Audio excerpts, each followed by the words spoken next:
Today I will be discuss about our next unit. First topic है binomial distribution. Topic start करने से पहले अगर आपने हमारे चैनल विजडम अप्रोच मैथमेटिक्स को शेयर नहीं किया है, सब्सक्राइब नहीं किया है, तो प्लीज़ उसे सब्सक्राइब करें. नाउ बाइनोमियल डिस्ट्रीब्यूशन क्या होती है? A binomial distribution is a discrete probability distribution which is obtained when the probability p of the happening of an event is same in all the trial. ठीक है, जो p है आपका small p है, ठीक है, ये क्या आपका सक्सेस डिनोट करता है और हैपनिंग और सक्सेस सेम चीज़ है, ठीक है. And there are only two event in each trial. For example, the probability of getting ahead when a coin is tossed a number of times must remain same in each tosses, that is 1/2. ठीक है कि जितनी भी बार अगर हम coin को toss करेंगे, ठीक है, तो जो हेड आने की जो प्रोबेबिलिटी है वो कितनी होगी? 1/2. ठीक है, हाफ होगी. या तो हेड आएगा या तो टेल आएगा, ठीक है. और ना आने की प्रोबेबिलिटी भी आपके पास कितनी होगी बच्चों? हाफ. ठीक है. नाउ आगे है, let an experiment consisting of an trial be performed and a let of occurrence of an event in any trial we call a success, and its non-occurrence is called a failure. Now let P be a success and Q be the probability of the failure in a single trial where. तो बच्चों आपने ये relation भी पढ़ी थी, है ना. P को हम सक्सेस बोलते थे और Q को हम फेलियर बोलते थे, है ना. तो ये किसके बराबर होता था? इक्वल टू 1 के बराबर. अगर यहाँ से आपने Q की वैल्यू फाइंड आउट करनी तो क्या है? 1 माइनस P. तो ये यहाँ से आपकी Q की वैल्यू निकल जाती थी, है ना. नाउ नेक्स्ट है, let us assume that the trial are independent and the probability of success is same in each trial. Let us claim that we have n trials, then the probability of happening of an event r times and the failure is n minus r times. ठीक है, तो जो probability of happening या success की वो कितनी है? r times है. और फेलियर कितना है आपके पास?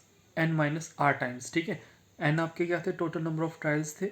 ये थी आपकी सक्सेस की. ठीक है, तो n माइनस r टाइम्स आपका क्या हो जाएगा यहाँ पे बच्चों? Failure. In any specified order is, तो इसको हम कैसे लिखेंगे? This is p raise to power r and q raise to power n minus r. क्योंकि बच्चों p क्या था आपका? हैपनिंग था या तो सक्सेस. ठीक है, p को हम सक्सेस भी बोलते हैं और हैपनिंग भी बोलते हैं, है ना. और number of happening of an event कितने टाइम आ रहे हैं? r टाइम्स आ रहे हैं. वैसे ही q क्या था आपका? फेलियर था. तो फेलियर के केस में यहाँ पे बच्चों क्या है? n minus r. तो this is q raise to power n minus r. Now, by the theorem of multiplication of probability, what the total number of way in which the event can happen r times. ठीक है, तो total number of वे मतलब जो total probability होगी वो क्या होगी? Is actually in n trials is CNR और NCR. ठीक है, इसको क्या बोलते हैं? कॉम्युनिकेशन. ठीक है, एक परमुटेशन होता है आपका, दूसरा क्या होता है? कॉम्युनिकेशन होता था. ठीक है, तो उसको हम डिनोट ऐसे भी करते हैं C ऑफ NR और इसको हम ऐसे भी डिनोट करते हैं N ऑफ CR. क्लियर है? नाउ आगे देखते हैं. These NCR they are equally likely, mutually exclusive and exhaustive event. ठीक है बच्चों, ये सारे इवेंट हमने अपनी फर्स्ट वीडियो में डिस्कस किए थे, जहाँ पे हमने प्रोबेबिलिटी की डेफिनेशन पढ़ी थी और इवेंट्स के बारे में पढ़ा था. अगर आपने अभी तक वो वीडियो नहीं देखी है तो आप प्लेलिस्ट पे जाके वो वीडियो देख सकते हो. Therefore, the probability of r success and n minus r failure in n trials in any order, तो वो ऑर्डर क्या होगा आपका बच्चों? This is NCR P raise to power r Q raise to power n minus r. और यहाँ पे इसको हम ऐसे भी डिनोट करते हैं C of N R P raise to power R and Q raise to power N minus R. This expression is also expressed in the form of, देखो ये हो जाएगा आपका P of X equal to R, this is P of R and this is equal to C of N R P raise to power R and Q raise to power N minus R. ठीक है. आपको पता है कि जो binomial distribution है वो क्या है बच्चों, this is discrete probability distribution. ठीक है, उसकी फॉर्म है. तो डिस्क्रीट में आपको पता है क्या होता है, समेशन होता है ना. ठीक है, और जो आर की वैल्यू है बच्चों वो कहाँ से कहाँ तक है, this is 0 1 2 and so on an, is called a binomial probability distribution. The two independent constant, that is n and p, in the distributions are called the perimeter of the distribution. ठीक है, जो n और p है बच्चों, n और p वो क्या है आपके, this is perimeter of distribution, binomial distribution के पैरामीटर्स हैं. ठीक है, और आपकी जो बाइनोमियल डिस्ट्रीब्यूशन है बच्चों उसको हम ऐसे भी डिनोट करते हैं, this is p plus q raised to our n is equal to ncr p raised to our r and q raised to our n minus r. ठीक है, अगर आप यहाँ पे अगर समेशन ले लो, ठीक है, summation r equal to 0 to n, ठीक है, r equal to 0 to n, ऐसे भी हम इस फॉर्म को लिख सकते हैं. तो ये भी किसके बराबर होगी आपकी q प्लस पी या p plus Q raise to power n, क्योंकि जब आप इसको ओपन करोगे तो पहले r की वैल्यू 0 होगी, उसके बाद 1 2 and so on n. Clear है. नाउ आगे इसके कुछ क्वेश्चन है उसको हम डिस्कस करते हैं. तो फर्स्ट क्वेश्चन है बच्चों, find the probability of getting 4 heads in 6 toss of a fair coin. ठीक है, आपने क्या करना है, 6 बार कॉइन को टॉस करना है और हेड की प्रोबेबिलिटी आपने फाइंड आउट करनी है. तो बच्चों क्या होगी, देखो जब हम सिंगल टाइम अगर किसी कॉइन को टॉस करते हैं तो आपको पता है कि हेड आने की प्रोबेबिलिटी क्या होती है, हाफ यानी 1/2 होती है, और ना आने की प्रोबेबिलिटी भी क्या होती है, हाफ यानी 1/2 होती है ना. तो प्रोबेबिलिटी यानी p equal to 1/2 and q equal to 1/2. Clear है. टोटल नंबर ऑफ टॉस मतलब हमने कितनी बार टॉस किया, 6 टाइम, तो n की वैल्यू इक्वल टू 6, और हमें कितने चाहिए, 4 हेड, हमें रिक्वायरमेंट कितनी है, 4 हेड है ना. तो जो r है उसकी वैल्यू कितनी हो जाएगी बच्चों, दिस इज 4. ठीक है, आर की वैल्यू कितनी हो जाएगी यहाँ पे 4. ठीक है, अगर यहाँ पे 5 पूछा होता तो यहाँ पे आर की वैल्यू कितनी हो जाती, 5. बस आपने ये जो वैल्यू है ये आपने पुट कर देनी है कहाँ पे, फॉर्मूले में, जो आपका फॉर्मूला है बाइनोमियल का. ठीक है, तो ये हो जाएगा P R equal to N C R Q raise to power N minus R and P R. Clear है. तो ये हो जाएगा P4, आर की जगह क्या है 4. ठीक है, P4 equal to 6C4 Q raise to power 6 minus 4 and P raise to power 4. ठीक है, या तो आप ऐसे भी लिख सकते हो P raise to power 4 and Q raise to power 6 minus 4. ठीक है, ये हो जाएगा आपके पास, this is 6C4 Q square and P raise to power 4. ठीक है, मल्टीप्लाई में है तो आप P और Q आगे पीछे लिख सकते हो. ठीक है, नाउ अब आपने क्या करना है, P की वैल्यू पुट करनी है, Q की वैल्यू भी पुट करनी है यहाँ पे, है ना. तो आगे देखते हैं. तो ये हो जाएगा बच्चों, जब हम 6C4, ठीक है, वहाँ पे हम जब कम्युनिकेशन का फॉर्मूला लगाएंगे तो हमारे पास आ जाएगा 6 factorial upon 4 factorial 6 minus 4 factorial into Q की वैल्यू क्या थी हमारे पास, 1/2 raise to power 2 into 1/2 raise to power 4. ये हमारे पास P की वैल्यू थी, है ना, उसकी पावर 4 हो जाएगी. तो बच्चों यहाँ पे हमारे पास देखो क्या हो गया, this is 6 factorial upon 4 factorial, और 6 माइनस 4 कितना होता है 2 फैक्टोरियल इंटू इसका स्क्वायर ओपन करेंगे तो 1/4. ठीक है, इंटू यहाँ पे कितना आ जाएगा 1/16, यानी 2 रेज टू पावर 4 कितना होता है बच्चों, 16 होता है ना. तो वैसे ही यहाँ पे कितना आ जाएगा आपका जो 6 फैक्टोरियल है इसको ओपन करेंगे तो ये 6 into 5 into 4 factorial divided by 4 factorial into 2 factorial को ओपन किया तो 2 इंटू 1, 4 फैक्टोरियल से 4 फैक्टोरियल कैंसिल, 2 से 6 कैंसिल, तो यहाँ पे 3 आ जाएगा. और यहाँ पे क्या हो जाएगा, दिस इज 1/4 एंड 1/16. तो 6 4 से कितना होता है, 16 4 से कितना होता है 64. ठीक है, यहाँ पे 3 इंटू 5 है तो 3 इंटू 5, तो ये हो जाएगा बच्चों, दिस इज 15/64. तो ये था आपका फर्स्ट क्वेश्चन. यहाँ पे हमने 3-4 तरह के क्वेश्चन लिए हुए हैं, ठीक है। बाकी मैक्सिमम नंबर ऑफ क्वेश्चन जो हैं वो आपके बुक्स में ही है, ठीक है। तो जितनी आपकी प्रैक्टिस होगी उतना आपके लिए अच्छा होगा, ठीक है। सेकंड क्वेश्चन है, the overall percentage of failure in a certain examination is 20. If 6 candidates appear in the examination, what is the probability that at least 5 pass the examination? ठीक है, यहाँ पे आपको बोल रहा है कि जो फेलियर की जो परसेंटेज है ओवरऑल वो कितनी है, 20%, ठीक है। 6 कैंडिडेट यानी 6 कैंडिडेट जो है वो एग्ज़ाम पे बैठे हुए थे, ठीक है, एग्ज़ाम देने के लिए बैठे हुए थे, और आपने प्रोबेबिलिटी फाइंड आउट करनी है कि एटलीस्ट 5 जो है क्या है वो एग्जामिनेशन में पास हैं, ठीक है। जब बच्चों ये अगर ये वर्ड आए एटलीस्ट, क्या है एटलीस्ट, तब ध्यान रखना अगर आपसे यहाँ पे देखो 5 पास बोला गया है ना, तो आपका 5 भी आएगा, और टोटल नंबर ऑफ कैंडिडेट कितने थे, 6 है ना, तो 5 और 6। अगर ओनली 5, ठीक है, अगर ओनली 5 होता तो आपके पास क्या आना था, यहाँ पे सिर्फ 5 आना था आर की वैल्यू, है ना। तो ये बात ध्यान रखना, मतलब है ना, एटलीस्ट का मतलब क्या होता है। Now the probability of failure, जो आपको क्वेश्चन में गिवन दिया होता है उसको हम पहले राइट डाउन करते हैं। तो प्रोबेबिलिटी ऑफ फेलियर क्या है बच्चों, तो प्रोबेबिलिटी ऑफ फेलियर है आपके पास 20%, और आपको पता है कि फेलियर को हम डिनोट कैसे करते हैं, क्यू के साथ, है ना। तो क्यू इक्वल टू 20%, 20/100, तो यानी 1/5, क्लियर है। तो इसको हम क्या लिख सकते हैं, 1/5 लिख सकते हैं।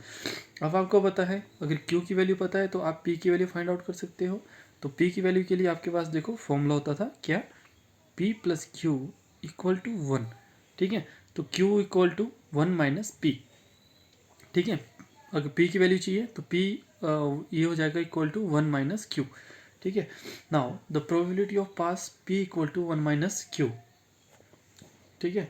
और इसको वैल्यू जब हम पुट करेंगे तो बच्चों हमारे पास आ जाएगा दिस इज 1 माइनस 1/5, एंड ये सिंप्लीफाई करेंगे तो 5 माइनस 1 4/5, ठीक है।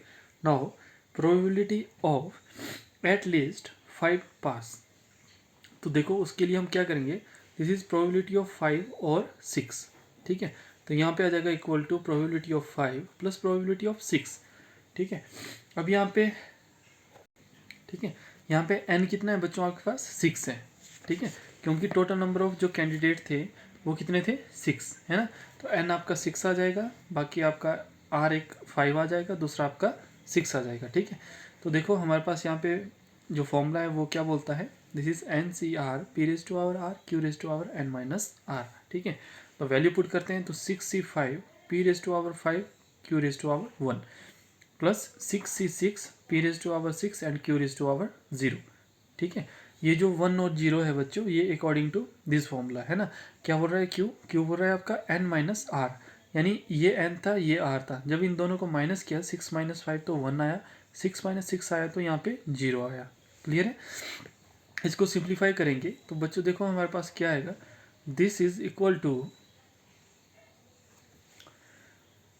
6 फैक्टोरियल अपॉन 5 फैक्टोरियल, ठीक है, और होता है आपका n माइनस आर फैक्टोरियल, है ना। तो 6 माइनस 5 कितना हो गया, 1 फैक्टोरियल।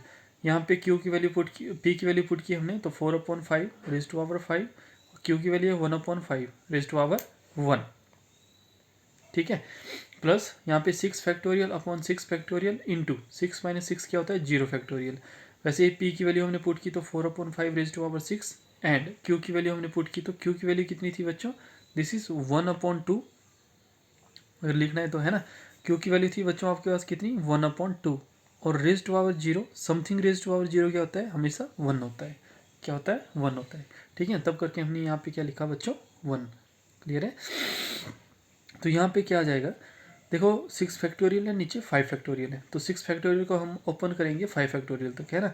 तो यहाँ पे आ जाएगा 6 इंटू 5 फैक्टोरियल, ठीक है, डिवाइडेड बाई 5 फैक्टोरियल, और यहाँ पे आपके पास आ जाएगा this is 4/5 raise to power 5, ठीक है, और यहाँ पे 1/5 प्लस यहाँ पे कितना आ गया 4/5 का रेज टू पावर 6 फैक्टोरियल से 6 फैक्टोरियल यहाँ पे कैंसिल हो गया था, ठीक है ना। हो अब देखो 4/5 और यहाँ पे भी 4/5 है ना, यहाँ पे 6 है, तो इन अगर 4/5 को हम अगर कॉमन निकाल लें, ठीक है, रेज टू पावर 5 को अगर कॉमन निकालें तो हमारे पास बचेगा यहाँ पे 6/5, ठीक है, प्लस 4/5, यही बचेगा। 6 यहाँ पे था, ठीक है, और 5 यहाँ पे था, तो 6/5, 4/5, यानी एक टर्म हमारे पास और बच गई, तो यहाँ पे 4/5। इसको सिंप्लीफाई किया हमने तो ये आ गया 4/5 रेज टू पावर 5, और ये हो गया 16/5, सॉरी दिस इज 10/5, ठीक है। 6 + 4 कितना होता है 10/5, कैंसिल किया तो 2 आ गया हमारे पास यहाँ पे, है ना। This is 2 time 4/5 whole raise to power 5, ठीक है। जब आप इसको सिंप्लीफाई करोगे 4 रेज टू पावर 5 क्या होता है एंड 5 रेज टू पावर 5 क्या होता है, उसको मल्टीप्लाई करोगे तो आपके पास आ जाएगा बच्चों यहाँ पे 2048, और यहाँ पे आ जाएगा 3125। डिवाइड करोगे तो ये हो जाएगा 0.65536, ठीक है। अब सिंप्लीफाई करने के तरीके भी सबके अलग अलग होते हैं, है ना। हो सकता है आप किसी और वे से इसको सिंप्लीफाई करें, है ना। तो ये था आपका सेकंड क्वेश्चन, बट आपका जो आंसर है वो सेम आना चाहिए, ठीक है। नाउ नेक्स्ट क्वेश्चन है बच्चों आपके पास, a dice is throw 8 time and it is required to find the probability that 3 will show, ठीक है। फर्स्ट पॉइंट है इसका एक्चुअली 2 टाइम्स, सेकंड है at least 5 times, sorry 7 times, और एट लीस्ट वंस। तो बच्चों आपको पता है कि डाइस जो होती है आपकी, उसका जो सैंपल स्पेस बनता है वो क्या बनता है, ये बनता है आपके पास, दिस इज 1 2 3 4 5 एंड 6, जब हम किसी सिंगल डाइस को थ्रो करते हैं। और यहाँ पे आपको बताया गया है कि अगर आपने क्या करना है 3 देखना है वहाँ पे, है ना। 3 कहाँ पे है, मतलब डाइस में 3 कब कब आ सकता है ना। ये टाइम आप डाइस को थ्रो कर रहे हो तो 3 आपने चेक करना है। हो सकता है किसी और क्वेश्चन में 4 दिया हो सकता है किसी और क्वेश्चन में कुछ और दिया हो, है ना। तो आपने जो फर्स्ट पार्ट है इसका वहाँ पे लिखा है एक्चुअली 2 टाइम्स, तो डायरेक्ट है सॉल्यूशन। देखो इसका the probability of throwing 3 in single trial, ठीक है। देखो जब हम किसी डाइस को एक बार थ्रो करोगे, ठीक है, तो 3 आने की प्रोबेबिलिटी कितनी है बच्चों, सिंगल बार हमने थ्रो किया डाइस को तो 3 आने की प्रोबेबिलिटी कितनी है 1/6, ठीक है। तो यहाँ पे 3 आने की प्रोबेबिलिटी कितनी है p = 1/6। The probability of not throwing 3 in a single trial, मतलब जो 3 है वो ना आने की प्रोबेबिलिटी कितनी है, तो यहाँ पे हो जाएगा p + q = 1 and q = 1 - p, तो यहाँ पे कितना आ जाएगा 1 - 1/6 यानी 5/6, ठीक है। एक डाइस जब हमने थ्रो की तो 3 आने की प्रोबेबिलिटी हमारे पास 1/6 थी, और ना आने की प्रोबेबिलिटी कितनी थी 5/6, ठीक है। तो फर्स्ट केस हमारा बोल रहा है actually in 2 time. Now the probability getting 3 actually in 2 time, तो यहाँ पे हमें डायरेक्ट दिया गया है बच्चों, दिस इज जो r है यहाँ पे n है आपके पास 8, r है आपके पास 2, ठीक है। तो यहाँ पे जैसे हमने वैल्यू पुट की और p और q की वैल्यू पुट करेंगे तो हमारे पास आ जाएगा this is 8c2 p⁻², q⁻6। तो यहाँ पे 8 फैक्टोरियल अपॉन 2 फैक्टोरियल, और 8 - 2 कितना हो जाएगा बच्चों 6 फैक्टोरियल। p की वैल्यू कितनी है 1/6 2, q की वैल्यू कितनी है 5/6 ठीक है। इसको थोड़ा सा सिंप्लीफाई करेंगे बच्चों, तो यहाँ पे आ जाएगा 8, 6 फैक्टोरियल है तो यानी 8 को हमें 6 फैक्टोरियल तक ओपन करना पड़ेगा। 8 × 7 × 6 फैक्टोरियल डिवाइडेड बाई 2 × 1 × 6 फैक्टोरियल, 6 से 6 फैक्टोरियल कैंसिल हो जाएगा, ठीक है। 2 से 8 कैंसिल हुआ तो 4 आ जाएगा, और यहाँ पे 5⁻6 और 6⁻8, ठीक है। तो 7 4 ज़ा 28, ठीक है, इंटू 5⁻6 एंड 6⁻8। जब आप इसको सिंप्लीफाई करोगे तो आपके पास आ जाएगा, तो ये आ जाएगा बच्चों आपके पास दिस इज़ 0.2604, ठीक है। इसको कैलकुलेट करके हमारे पास ये टर्म आई, इसको कैलकुलेट करके हमारे पास ये टर्म आई, ठीक है। तो इन दोनों को डिवाइड करके हमारे पास 0.2604 आया, ठीक है। वैसे ही जो सेकंड पार्ट है आपका वो क्या था, एटलीस्ट 5 टाइम्स, सॉरी 7 टाइम्स, ठीक है। एटलीस्ट 7 टाइम्स है, तो आपको हमने बताया था जब ये वर्ड आए एटलीस्ट तो आपने ध्यान रखना है जो आपसे पूछा गया है और जहाँ तक आपका n है वहाँ तक आपने सारी वैल्यू फाइंड आउट करनी है, ठीक है। तो यहाँ पे बच्चों हमारे पास देखो क्या आ जाएगा, the probability of getting 3 at least 7 times, तो ये हो जाएगा प्रोबेबिलिटी ऑफ 7, प्रोबेबिलिटी ऑफ 8। जो 7 और 8 है वो क्या है बच्चों, आपकी वैल्यू ऑफ आर। ठीक है, एन क्या आपका सेम रहेगा, आर की वैल्यू आपकी अलग अलग होगी, है ना। तो ये हो जाएगा 8c7 p raise to power 7 q raise to power 1 plus 8c8 p raise to power 8 and q raise to power 0। Clear है। इसको सिंप्लीफाई करो तो ये हो जाएगा आपका 8c7 8 फैक्टोरियल अपॉन 7 फैक्टोरियल और 8 माइनस 7 यानी 1 फैक्टोरियल। तो हम क्या करेंगे, देखो आपको कम्युनिकेशन का जो फॉर्मूला है वो तो पता ही होगा, है ना, कैसे सिंप्लीफाई करते हैं। तो यहाँ पे देखो 8 फैक्टोरियल अपॉन 7 फैक्टोरियल 1 फैक्टोरियल। ठीक है, इसको हम ओपन करेंगे तो ये हो जाएगा 8 इंटू 7 फैक्टोरियल, 7 से 7 कैंसिल, 1 फैक्टोरियल 1 होता है ना। तो यहाँ पे 8 आ जाएगा हमारे पास। ये हो जाएगा 1/6 raise to power 7, 5/6 raise to power 1 plus 8c8। तो 8c8 बच्चों क्या होता है, 1 होता है ना। जैसे 8 फैक्टोरियल अपॉन 8 फैक्टोरियल, 8 माइनस 8 तो 0 फैक्टोरियल, 0 फैक्टोरियल आपका कितना होता है, वो इक्वल टू 1 के बराबर होता है ना। 1/6 रेज टू आवर 8 और into 1, Q raise to power क्या है 0 है ना। तो 1 हो जाएगा। क्लियर है। अगर क्यू की वैल्यू पुट करनी है तो समथिंग रेज टू आवर 0 हमेशा 1 ही होता है ना। इसको जब सिंप्लीफाई करेंगे तो आपके पास आ जाएगा this is 1 upon this is 6 raise to power 8 और ये हो जाएगा आपका 8 इंटू 5 प्लस 1। क्लियर है। This is 8 into 5 and plus 1। इसको सिंप्लीफाई करेंगे तो ये हो जाएगा 41/68। ठीक है, ठीक है, क्या हो जाएगा 41। देखो 8 5 ज़ा 40 plus 1 41 and 6 raise to power 8, not 68, this is 6 raise to power 8। Clear है। तो ये आपका यहाँ पे आंसर होगा, है ना। अगर आपने सिंप्लीफाई करना है तो अगेन आप क्या करोगे, यहाँ पे 41 डिवाइडेड बाय 16,79,616। ठीक है, इससे आपने इसको डिवाइड करना है और आपके पास डेसिमल में इसका आंसर आ जाएगा। क्लियर है। तो लास्ट वन पार्ट था बच्चों इस क्वेश्चन का, वो पूछा गया था आपका एटलीस्ट वंस। ठीक है, एटलीस्ट वंस। तो एटलीस्ट वंस के केस में बच्चों आपने क्या करना है, प्रोबेबिलिटी ऑफ 1 2 3 4 5 6 7 एंड 8, तो ये आप प्रोबेबिलिटी सारी की सारी आपने फाइंड आउट करनी है। ठीक है, अगर ये ना करना हो, ठीक है, इसका मतलब क्या हुआ, एटलीस्ट वंस। तो जो आपकी 3 आने की प्रोबेबिलिटी है ये 1 डाइस में, वो इन सब में है। ठीक है, 1 में भी है, 2 में भी है, 3 में भी है, 4 में भी है, 5 में भी है, 6 7 एंड 8 में, इन सब में सब में जो है वो 3 आने की प्रोबेबिलिटी है। ठीक है, तो हम फॉर्मूला लिखते हैं, this is 1 minus probability that not getting 3। ठीक है, 1 minus probability that non getting 3। ठीक है, मतलब इसमें तो आपकी प्रोबेबिलिटी है 3 आने की, नहीं आने की प्रोबेबिलिटी क्या है आपकी बच्चों, this is 1 minus P0, 1 minus P0। Clear है। तो देखो जब आप ये सारी प्रोबेबिलिटीज़ अगर अकॉर्डिंग टू फॉर्मूला, जो बाइनोमियल का फॉर्मूला है उसमें यूज़ करके आप इन सब की वैल्यू निकालोगे, that is equal to this one, 1 minus probability of 0। तो ये आपका शॉर्टकट फॉर्म में है ना। यहाँ पे आपका बहुत टाइम लगेगा, आपने ट्राई करना है तो इससे भी कर सकते हो और इससे भी कर सकते हो। जब आप लास्ट फाइनल देखोगे तो आपका जो वैल्यू है वो क्या होगी बच्चों, सेम आएगी। क्लियर है। तो ये हो जाएगा 1 माइनस P0। ठीक है, जब हम इसको बाइनोमियल में कन्वर्ट करेंगे तो ये हो जाएगा 8c0 p raise to power 0 and q raise to power 8।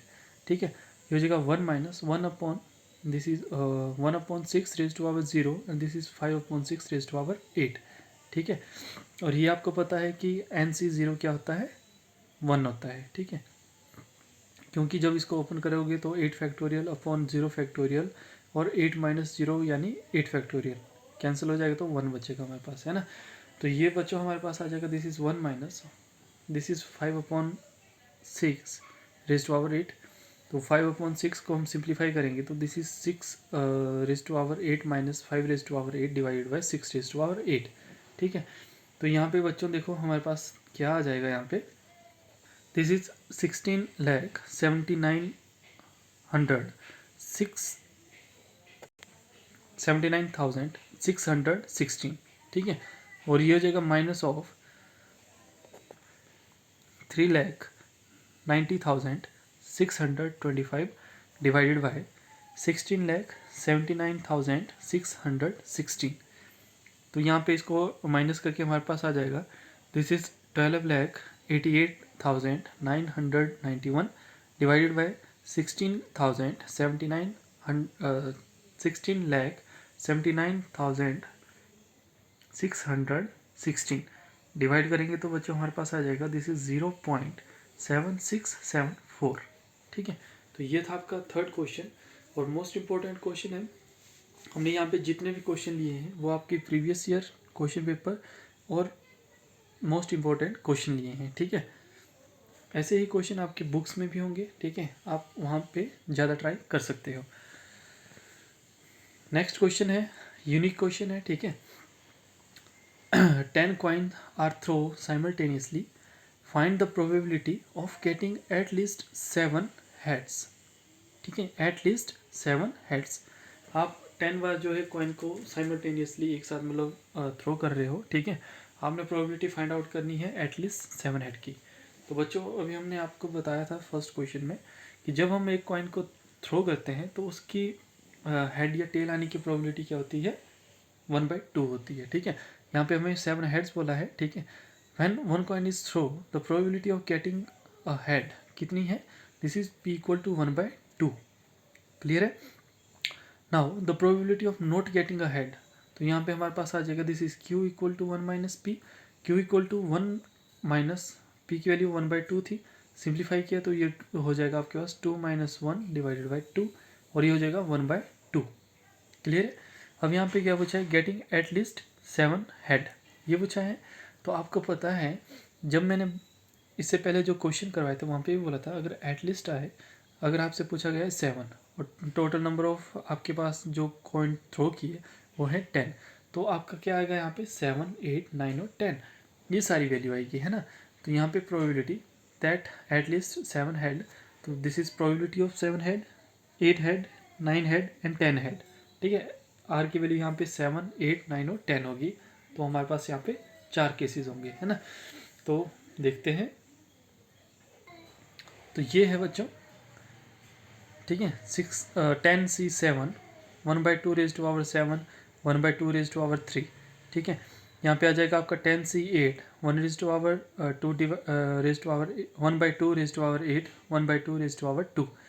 10c9 1/2 raise to power 9 1/2 raise to power 1। 10c10 1/2 raise to power 10 and 1/2 raise to power 0। ठीक है, समथिंग रेज टू पावर 0 क्या होता है, 1 होता है। तो यहाँ पे आप क्लियरली देख रहे होंगे कि 1/2 रेज टू पावर 10 ये सब में क्या है, कॉमन हो रहा है। ठीक है, जब यहाँ पे आप इसको सिंप्लीफाई करोगे बेस ए में तो पावर ऐड होगी, तो 9 + 1 10 हो जाएगा। वैसे ही यहाँ पे बेस ए में तो पावर ऐड हो जाएगी, 7 + 3 कितना हो जाएगा, 10 हो जाएगा, है ना। तो 1/2 रेज टू पावर 10 ये हमने कॉमन लिखा, सबने कॉमन ले लिया। तो 10c7 + 10c8 + 10c9 + 10c10।